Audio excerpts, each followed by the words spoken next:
Me desperté con la nuca húmeda, como si alguien me hubiera soplado agua fría en la piel. No fue una pesadilla lo que me abrió los ojos.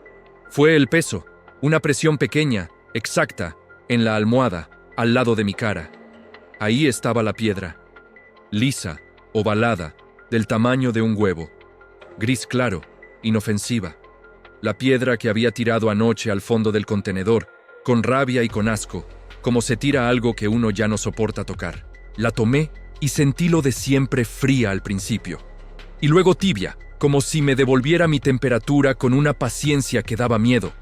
Entonces vi la marca, una línea nueva, no un golpe, no un arañazo accidental, una línea perfecta, fina, como si alguien la hubiera dibujado con una cuchilla microscópica.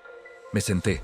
En mi cabeza, la imagen de Lucía apareció por reflejo y falló. No es que no la recordara, es que la recordaba mal. Su sonrisa tenía un diente de más, su cabello caía hacia el lado contrario. Y lo peor, yo sentí que esa versión falsa era correcta, como cuando recuerdas tu contraseña sin pensarlo. Me levanté temblando, fui al espejo del baño y me dije mi nombre en voz baja, como quien se presenta para no desaparecer. Diego. La piedra se calentó un poco más en mi mano. Y por primera vez pensé esto con claridad brutal: si un objeto puede volver, ¿qué más puede regresar usando mi cabeza como puerta? 2 semanas antes, la casa me pareció perfecta por una razón miserable, no significaba nada. Barrio tranquilo, jardines recortados, faroles amarillos, vecinos que saludaban sin querer saber tu historia. Yo necesitaba eso, una caja vacía donde meter mi dolor sin que nadie lo mirara. La muerte de Lucía no fue dramática como en películas. Fue más cruel, lenta, clínica, con llamadas, con bolsas de basura llenas de guantes, con ese olor permanente a desinfectante que se te queda en la nariz incluso cuando ya no estás ahí.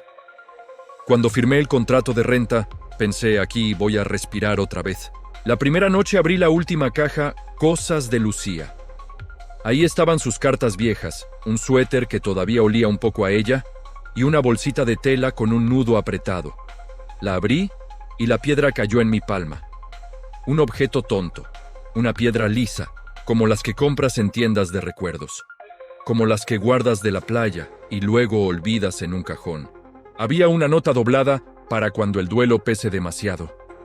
No decía quién la escribió, no decía cómo usarla, no decía nada más. Me reí, una risa fea, sin alegría. Y aún así, esa noche, dormí con la piedra en la mesa de noche, como si fuera un amuleto, como si hubiera cosas que de verdad pudieran sostenerte. La tiré por primera vez, cuando me di cuenta de que la estaba tocando demasiado, como una costra. Cada vez que el dolor subía, mis dedos iban a esa piedra sin que yo lo decidiera. El tercer día, con ojeras y rabia, la envolví en papel de cocina. La metí en una bolsa y la arrojé al bote de basura con fuerza. Listo. Esa noche soñé con Lucía en una cocina que no reconocí. Ella hablaba, pero yo no entendía las palabras, como si mi cabeza estuviera sustituyendo el idioma. Me desperté sudando. La piedra estaba en mi mesa de comedor, no en el piso, no en la puerta, no cerca, en el centro exacto, como colocada. La miré varios segundos, esperando encontrar una explicación: que yo la hubiera sacado dormido, que el gato del vecino la hubiera traído, que alguien me estuviera gastando una broma. Entonces vi algo que me dejó sin aire, una marca, una línea nueva, finísima. Y con esa visión, otro detalle cambió en mi memoria sin pedir permiso. Recordé el funeral de Lucía. Recordé que yo había dicho un discurso. Pero yo no di ningún discurso. Nunca. Esa versión de mí, parado frente a su ataúd, hablando con voz firme, no existió. Y aún así, mi pecho reaccionó como si fuera verdad. Me fui al baño a vomitar. Y mientras el agua del inodoro corría, pensé: la piedra no está jugando con mi casa. Está jugando con mi pasado. La ciencia de un hombre desesperado es así: pruebas ridículas, con fe real. Me puse guantes, como si el látex pudiera detener una maldición. Tiré la piedra en el contenedor de la esquina, frente a la casa de un vecino que nunca me había hablado. La cubrí con cartones, con latas, con basura húmeda. Volví. Cerré la puerta con llave. Me senté en el sofá sin parpadear. A la mañana siguiente la piedra estaba en la repisa de la cocina. Tercera posición distinta. Tercera forma de decirme, no me vas a perder. Tenía otra marca nueva. Esta vez no era una línea. Era un pequeño ángulo, como una esquina. El reemplazo vino más rápido. Abrí la galería de fotos en mi celular buscando a Lucía. Necesitaba verla para pelear con mi cabeza. Encontré una foto que yo había tomado el día que nos casamos. Un plano torpe, de ella riéndose mientras yo intentaba enfocar. La foto estaba. Pero Lucía no era Lucía. Era otra mujer, parecida, pero no. La boca más fina. El lunar en el lado equivocado. Los ojos con una tristeza distinta. Me ardieron las manos, me faltó el aire. Busqué el nombre del contacto, Lucía. El chat estaba lleno de mensajes que yo no recordaba haber enviado. Y lo peor, cuando leí uno, lo sentí familiar. Como si yo hubiera vivido esa conversación. Como si la piedra no solo cambiara fotos, cambiara la sensación de haberlas vivido. Me agarré la cabeza, apreté los dientes hasta dolerme la mandíbula. No, dije en voz alta. Y la piedra, desde la repisa, parecía escuchar. Decidí destruirla, no por valiente, por asco. Puse la piedra sobre la encimera, encima de una tabla de cortar, como si fuera un ingrediente. Tomé un martillo, golpeé. El sonido fue errado. No crack, no fractura. Fue un clonk sordo, como si hubiera golpeado metal. El martillo rebotó y me golpeó los nudillos.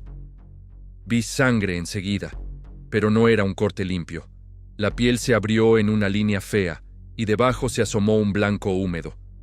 Algo que no quieres ver en tu propia mano cuando todavía estás despierto. Me mareé, la piedra, intacta. Ni un rasguño. La agarré furioso y la metí en agua hirviendo como si pudiera cocer la maldición. El agua burbujeaba, el vapor me quemó la cara. La saqué con unas pinzas. Estaba fría. Fría como al principio. Como si el calor no existiera para ella. Me apreté la mano herida con una toalla. Y entonces noté algo mientras la sangre empapaba la tela. La piedra tenía una mancha mínima. Roja. No de sangre encima. Como si el rojo estuviera adentro. Como si la piedra hubiera bebido. En ese momento, un recuerdo cambió sin pedir permiso. Recordé haber estado en esta casa antes. Recordé el olor del sótano. Recordé una risa de niño en las escaleras. Yo nunca estuve aquí antes. Yo nunca escuché un niño aquí. Pero mi cuerpo reaccionó como si hubiera sido real. Me senté en el piso, temblando, y dije algo que no quería admitir. La piedra no se rompe. Lo que se rompe soy yo. La vecina tocó mi puerta al día siguiente. Yo estaba vendado, con el brazo entumecido, con sueño acumulado y la cabeza como un cuarto desordenado. «Hola», dijo. «Soy Paula, vivo al lado. Te vi llegar hace semanas». Pero no quería molestar. Su voz era normal, su cara, amable. Y aún así, mi estómago se hundió. Porque cuando la vi, mi cerebro encendió una certeza falsa, la conozco. No como vecino, como algo más. Me odié por pensarlo. Era absurdo. Era el tipo de pensamiento que nace del duelo. Pero no fue un deseo. Fue un recuerdo. Un recuerdo completo. Con detalles: Paula en una cocina iluminada por lámparas redondas. Paula riéndose con Lucía. Paula diciendo mi nombre como si fuera suyo. «¿Estás bien?», preguntó, mirando mi mano. Me corté, cocinando. Mentí porque, como dices, me atacó una piedra. Ella se inclinó un poco, olfateó el aire sin querer. «¿Tienes olor a cloro?», dijo. «Como hospital». Me quedé helado. No había cloro en mi casa desde que me mudé, pero sí en mi vida anterior. En mi vida con Lucía. Paula sonrió con pena. «Perdón, no quise. Es que esa casa a veces se cayó». «¿A veces qué?». Ella tragó saliva. «A veces te devuelve cosas que no pediste». La frase me atravesó.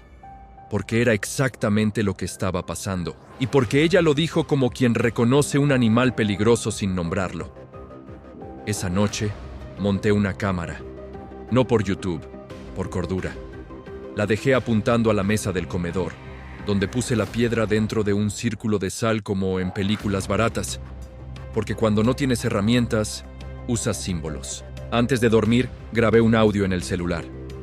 Mi nombre es Diego, mi esposa se llama Lucía, murió el 14 de agosto, estoy en la casa rentada. La piedra vuelve, la piedra cambia recuerdos. Lo repetí 3 veces, lento, como rezando. Me dormí con la luz del pasillo encendida. A las 3:17 a.m. me despertó un sonido. No un golpe, no un paso, un raspado finísimo, como uña sobre vidrio. Me quedé inmóvil. El sonido se repitió. Tst.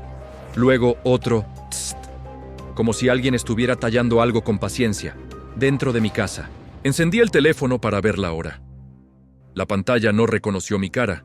Me pedía la contraseña. Mi contraseña era la fecha del cumpleaños de Lucía. La escribí y falló. Volví a intentarlo. Falló. La tercera vez, un pensamiento horrendo me cruzó. ¿Y si ya no era esa fecha? Abrí el cajón buscando un papel donde yo había anotado fechas importantes. Lo encontré. La fecha estaba distinta. No la de su cumpleaños. Otra. Como si siempre hubiera sido esa.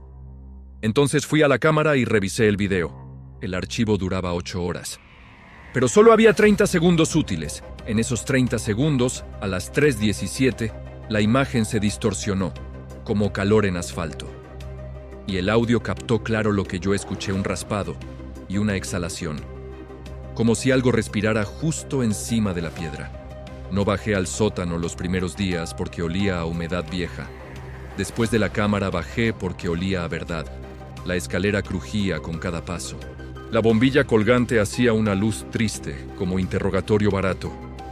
Encontré una pared con un panel mal clavado. No lo habría notado si no fuera porque el polvo alrededor estaba limpio, como si alguien lo hubiera tocado hace poco. Metí los dedos bajo la madera.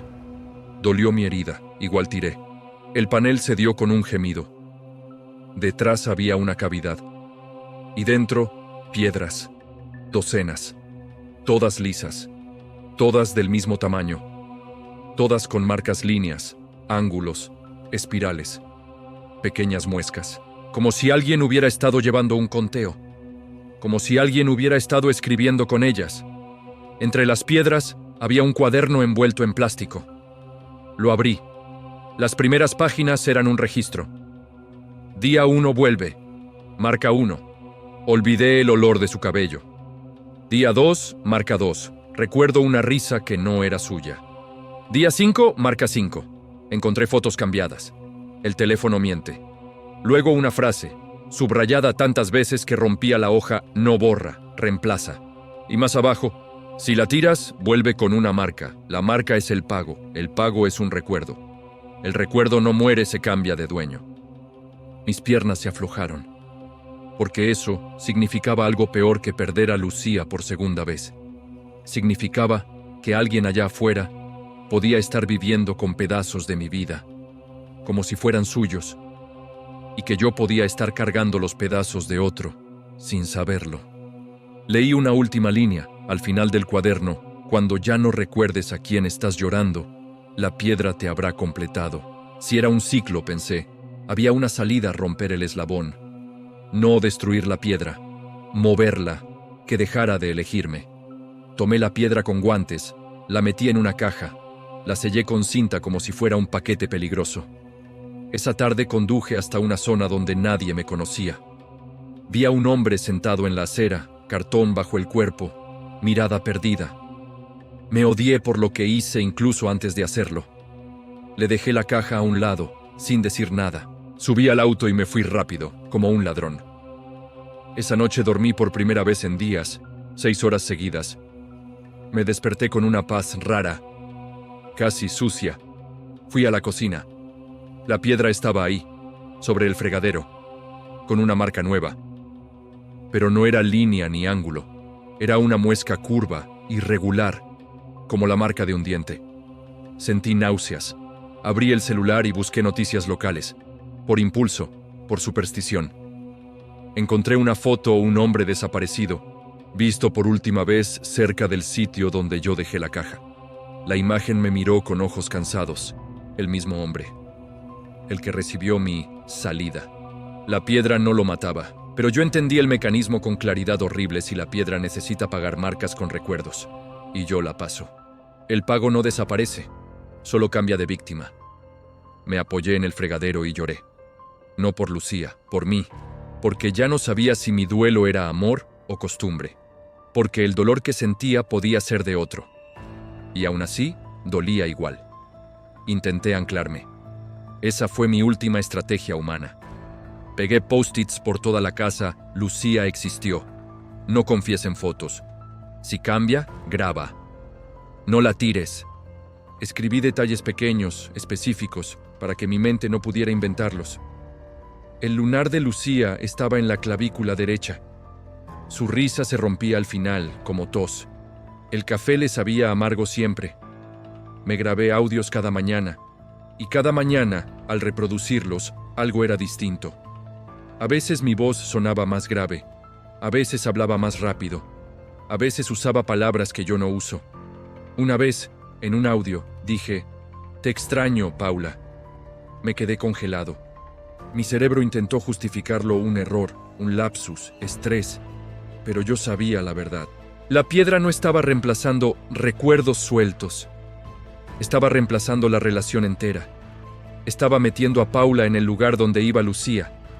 Y lo peor, una parte de mí lo aceptaba, porque el duelo busca cualquier salida, incluso una falsa. Esa tarde, Paula tocó la puerta otra vez. Traía una sopa, gesto de vecina. Yo la miré y sentí una ternura que no era mía. «¿Qué pasa contigo?», preguntó suave. «Me miras como si esperabas verme desde hace años». La piedra estaba en mi bolsillo. Se calentó como un animal escuchando. Yo tragué saliva.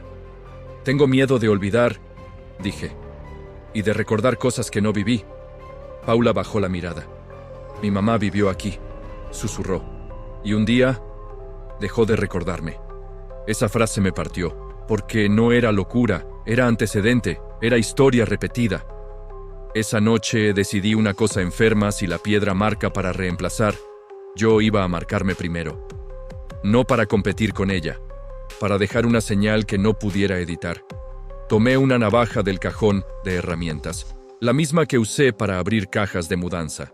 Me senté en el baño, luz blanca, espejo cruel, y escribí en mi muslo, despacio, con la punta Lucía. No como tatuaje artístico, como advertencia. La piel se abrió en líneas. La sangre salió cálida, real, inmediata. Dolió. Y ese dolor me hizo sentir vivo de una manera que había olvidado. Cuando terminé, la palabra era torpe, roja, fea, pero era mía. Me vendé con gasa, temblando, y me quedé mirando la herida como si fuera una foto que la piedra no pudiera cambiar. Entonces, escuché el raspado tst. Venía del comedor. Caminé cojeando, con el corazón golpeándome las costillas. La piedra estaba sobre la mesa, y alguien, algo, estaba marcándola. No vi manos, no vi cuerpo. Solo vi que la marca nueva aparecía sola, como si la piedra se escribiera desde adentro. Me acerqué, y en el mismo momento en que la marca se cerró, sentí un tirón en la cabeza, como cuando te sacan un diente sin anestesia. Caí de rodillas. La palabra en mi muslo ardió. Miré. Lucía. Ya no decía Lucía. Las líneas se habían deformado, apenas, lo suficiente. Ahora decía otra cosa. 4 letras distintas. Un nombre que yo nunca había amado. Un nombre que mi boca, sin pensar, pronunció en un susurro. Paula. No dormí. Me senté frente a la piedra hasta que amaneció. La miré como se mira a un insecto venenoso, con fascinación y odio. Entendí algo que el cuaderno del sótano insinuaba, pero yo no había querido aceptar. La piedra no estaba intentando consolarme. Estaba intentando llenarme, como si yo fuera un recipiente. Como si mi duelo fuera un hueco que ella podía ocupar. Con cualquier cosa, abrí la cavidad del sótano otra vez. Saqué una piedra al azar. Tenía marcas profundas, tantas que parecía un hueso tallado. La toqué, y por un segundo Vi un recuerdo que no era mío. Un niño escondido bajo estas mismas escaleras, conteniendo el llanto, con sangre en la boca, mientras un adulto subía lentamente, llamándolo por un apodo dulce. Me aparté, jadeando. Otro recuerdo: entró una mujer lavando un vestido blanco en el fregadero, frotándolo hasta que los nudillos se le abrían, diciendo: no pasó, no pasó, no pasó. Otro: un hombre rompiéndose los dientes contra el piso del baño, sonriendo con la boca llena de rojo, porque por fin no sentía nada. Solté la piedra como si quemara. Entonces supe el final del ciclo cuando acumulas suficientes recuerdos ajenos. Tú ya no eres tú. Eres un archivo, una colección, una piedra más, pero con carne. Subí al comedor. Miré la piedra mía. ¿Qué quieres?, pregunté en voz baja, como si pudiera negociar. La piedra estaba tibia, y en mi cabeza apareció una idea que no se sintió como idea. Se sintió como instrucción: deja la casa, deja la piedra, deja tu nombre. Agarré una hoja y escribí rápido, temblando: si encuentras esta piedra, no la tires, no la toques, no le des tu dolor. Dejé la hoja sobre la mesa, y entonces, por primera vez, hice lo único lógico: me fui. Salí sin abrigo, sin teléfono, sin llaves. Caminé por el barrio tranquilo como un fantasma. Y mientras caminaba, una sensación me siguió, suave. Inevitable. No era que yo estuviera escapando de la piedra. Era que yo estaba dejándole espacio para que volviera a ocupar lo que quedaba de mí.